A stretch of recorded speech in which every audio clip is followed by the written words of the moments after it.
of different, levels of extremism that have converged on the big cities. Who's going to actually run the place now? Syrians are celebrating today. I think many are trying to figure out what tomorrow holds.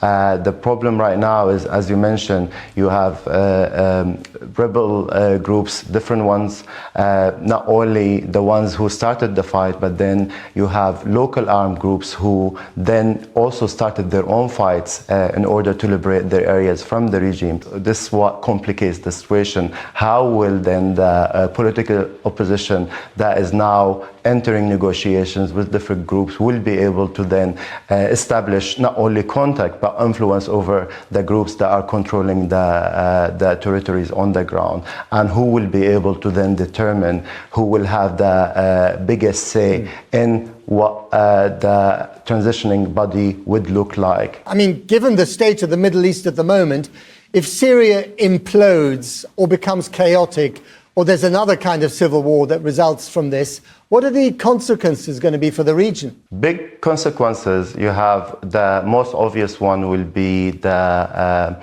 new flow of refugees to neighboring countries and potentially to Europe and elsewhere. Then you have the security element. Then you have clashes maybe not only being contained to Syria, but involving other countries, groups even operating from Syria against other countries or carrying out attacks. Then you have the ISIS sort of threat. The group has been gaining sort of more resources, as well as carrying out more attacks in Syria, and this would create a golden opportunity for the group to be able to just carry out attacks not only in Syria but elsewhere as well. Of course, power is changing, including in Washington. Mr. Trump takes over at the end of January.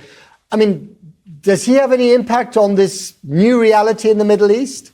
I think it does. The most obvious one is that most of the influential policymakers in the Biden administration, they have already moved on. They have secured other jobs or in the process of securing other jobs. So there is no one left to really look at what's happening in Syria and then try to play the leadership role that the US has usually played. Finally, and very briefly, is Iran one of the principal backers of the Assad regime? Are they the biggest losers in this, and what consequences will that have for them?